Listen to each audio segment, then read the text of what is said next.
how to connect Turn Wallet in Hamster Kombat. Hey guys, in this video, I am going to show you how you can connect Turn Wallet in Hamster Kombat.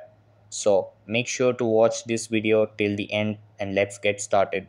So the first thing that you want to do is open up the Hamster Kombat by using Telegram app on your mobile and make sure the app is updated to the latest version available.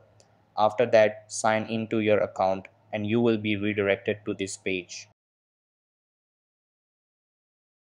Over here, you have to tap on airdrops and then tap on withdraw.